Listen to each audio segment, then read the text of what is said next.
Hello, you wonderful people, and welcome to another episode of Not to Comic Book.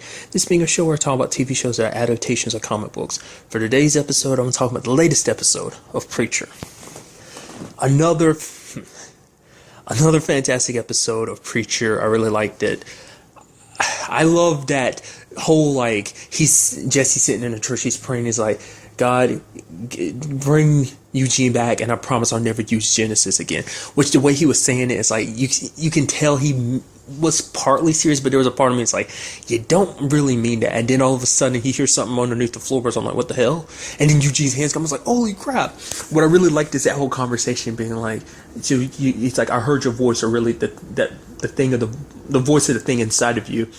And I start digging my way up. He's like, you dug up from hell? He's like, it's a lot closer than you think. And didn't want to talk about it. I was just like, oh man, this is crazy. Eugene's back, and it's just like, holy crap. I was like, maybe he seems kind of well adjusted. I mean, aside from being really thirsty, I was like, okay, that's going to end up being something later on. But I was like, man, it's just, I was like, I didn't know what to think about. I was like, dude, this is crazy. Like, I was like, okay, it's going to beat around the bush. Of course, he's not going to talk about what went down in hell, but it's like, eventually we'll open up and get a full experience of him. And then it turns out, oh yeah, no, that's not Eugene. I was like, oh crap. Cause like he brought up, he was like, he kind of gave him a strange look. I was like, oh, is it because he keeps asking for water and you're thinking it's weird or something? I was like, cause he is really thirsty or something. So it's like, that could be a key sign. But he's like, he said something and he was like, I was like, wait a minute. He's not really Eugene. He's actually possessed by something, isn't? Because he brought up the fact is like, I've never actually told you about the guys in the motel. You know, the Angels, Flora and DeBlanc. And he was like, oh, you did? Yes, you did. He's like, no, I didn't. Like, I guess you didn't. He's like, you're not really here, are you? He's like, nope. All in freaking Jesse's head. And it's just the saddest thing, because he thought he actually had a win. He even finally confessed to Eugene, like, yeah, you were 100% right about everything about me taking away people's choices. The whole thing between you and Tracy, that's up to God. That's not up to me to make that decision. It's like, you know, to try and remedy that situation. He's just like, you were 100% right about free will and everything. It's everyone else's choices. And I love the fact is he was just admit, he was like, I'm so sorry. Like, he never outright said it though. He never said, sorry for sending you to hell. He did ask questions about it, but just for it to end up being like, oh, it's not even Eugene, it's all inside his head. It's crazy, because for one, that means Eugene's still in hell. He even asked the two angels about how to get him out. They're like, they flirted with the idea that's like, yeah, there's a way, but it's extremely difficult. Like, you don't just get out of hell. So it's like, but then later on, they're kind of like, they don't even know if it's really 100% possible. They say like, oh, we'd actually try. We never said we would. I mean, we didn't even say we'd try, but it's like, is there even a way to get someone out of hell? I thought maybe simply saying Eugene come back with Genesis would be enough, but sadly, it doesn't seem to be. And what I really like is, all the while this is happening, everything happening in the church, we have the outside with Odin and his men trying to get into the church. And I love how, like, it kind of shows you how twisted the community is there, because literally I would say almost the entire town showed up because they heard it's like, oh yeah, the preacher started shooting at people. It's like the preacher versus Odin. It's going down at the church. So everyone literally, got together and just like had a picnic. I mean, obviously Odin's having a picnic. He's like, are we gonna wait till nighttime to kind of rush to church or whatever? But he's got all his men. He legitimately turned it into a picnic. People got blankets out, sitting and talking, drinking, having fun, even grilling some stuff. I mean, the whole thing was amazing, ranging from those first few men that went in there. Jesse kicked their asses. And I did love what Donnie was saying. Donnie was like, what did he say to you? He's like, preacher didn't say anything. I love it because Donnie's so paranoid about him using his power, so he's just like, but what did he say to you? The preacher didn't say anything. All he did was kick our ass, and that was it. And then when Jesse started like kind of sniping at their helmets, it's just like, and one of the guys was like, not only is the preacher good at fighting, he's good at shooting, then proceeded to shoot his machete out his hand and into like some guy's shoulder. I was like, that is amazing. And then you had Clive being the one rushing, and you hear a single gunshot. I was like, okay, did he kill Clive? Because Odin's like, he's not going to kill you. And obviously we see Clive. I was like, okay, what happened? Did he somehow shoot off your tongue? Did you get, like, I could tell he's holding something in his bloody hands, and he's just like, the preacher shot off my dick. I was like, what?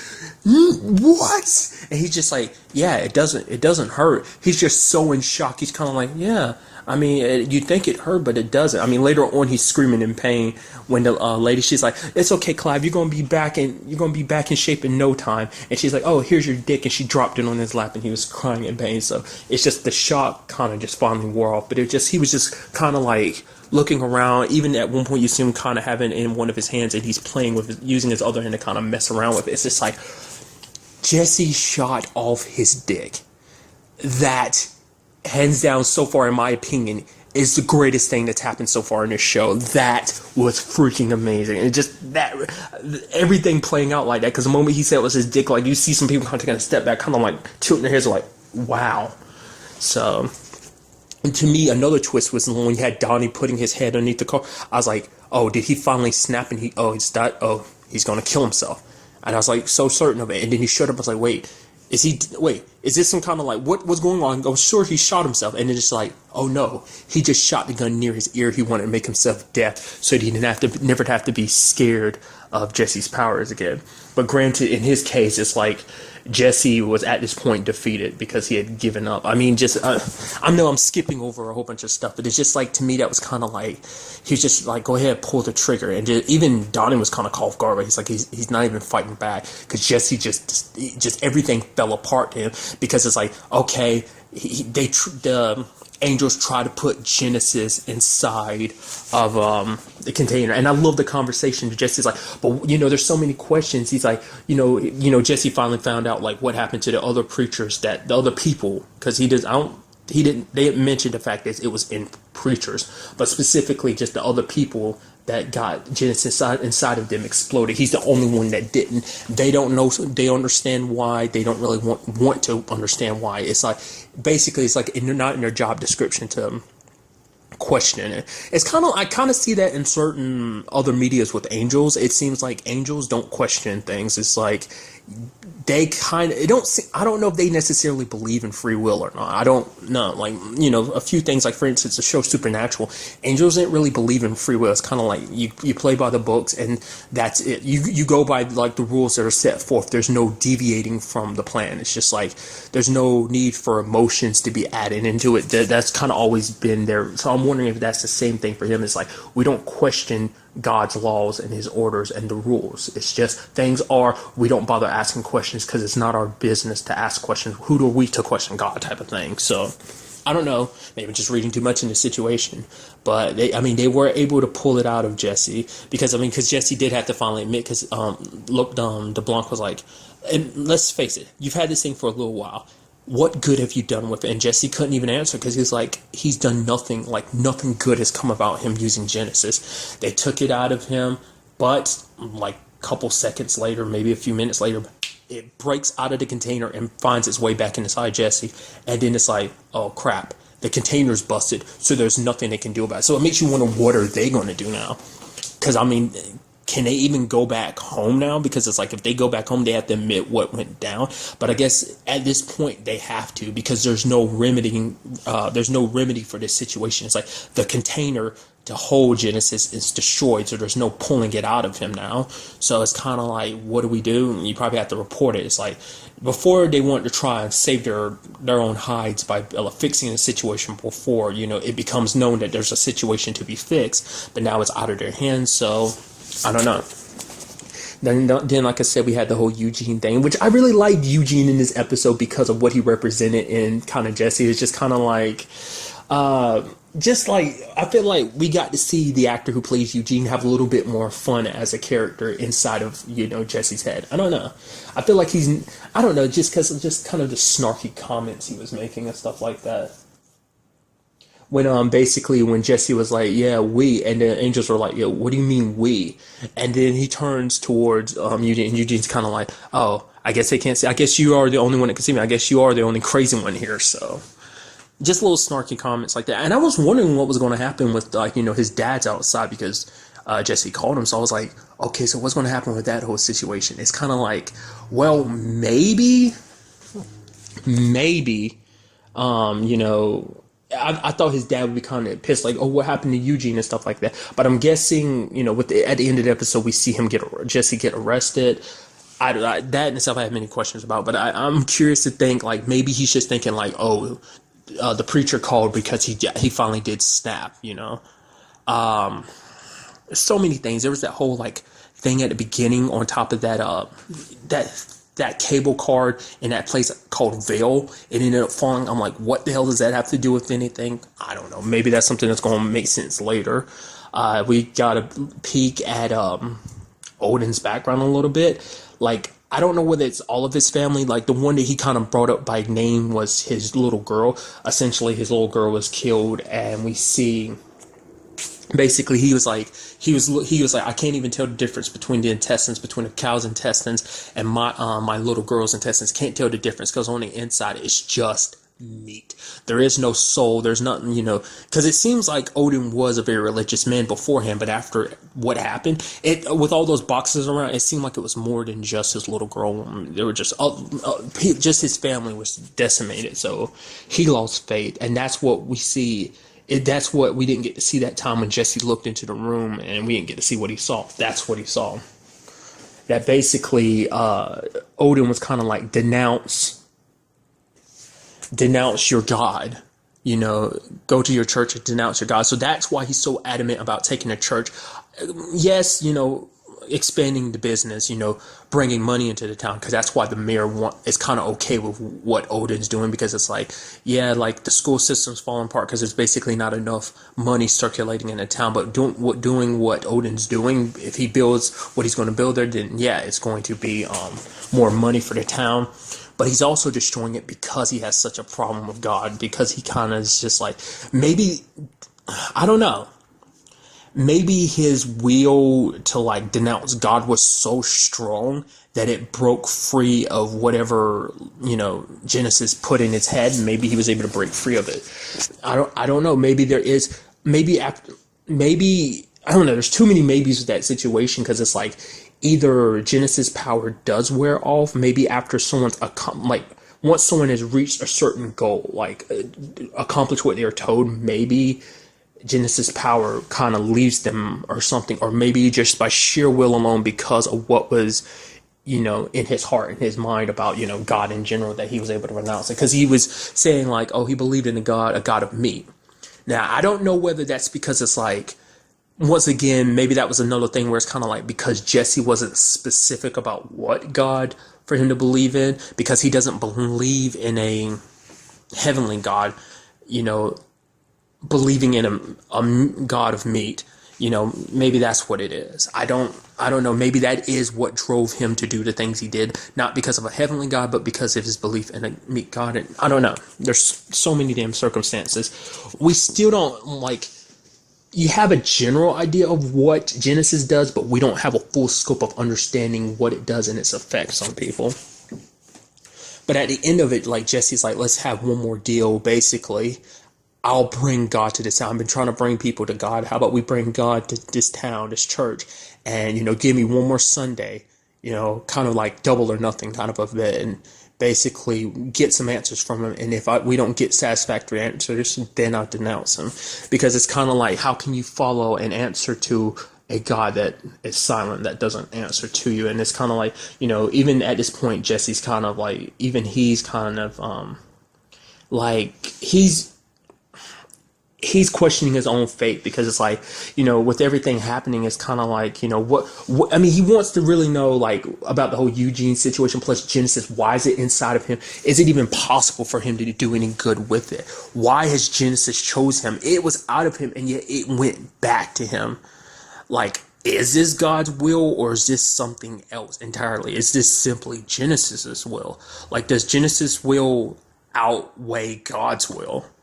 I mean, it makes you wonder, does God just not really participate? Maybe God in this series is just simply, I don't know, get into a very religious conversation of like whether God really participates, like whether he just simply watches and lets free will take his choice of just let things play out the way there's no like, oh, things have to be this way or they're supposed to be this way. It's like life is as it unfolds, The surprises that come to us in life are surprises to him as well, because he doesn't know what's coming next. I don't know, just tossing it out there.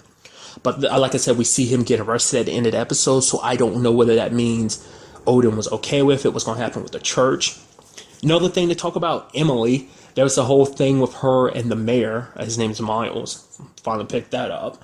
Basically, she heard about what's happening to her church. She went down there. I mean, and it led to a whole conversation. Miles was like, "Oh yeah, I washed your shoes." She's like, "You washed my shoes?" And she kind of almost like roll. You could see her like roll her eyes, like, "Oh, just God, you're trying too damn hard." Because he wants to be with her. He likes her. To him, he's just kind of like a. I mean, to be frank, he's just a fuck buddy. Like, in my opinion, because the person she really has a thing for is Jesse. She doesn't like the mayor. He's just kind of like a hit it and quit it type of dude. She doesn't have any strong feelings for him. And basically like, "Oh, I can drive you." She's like, "I can drive my own goddamn car." She's like, "But then you can drop the kids off at school, right?" He's like, "Sure." So it's like, that is such a weird relationship. Like, she like will push him away, but at the same time ask him to do something for her, which in his case, because he's so into her, he will. I did like at the very end when Jesse's being taken away, you see him like wrap his arm around her, so it's kind of like, okay.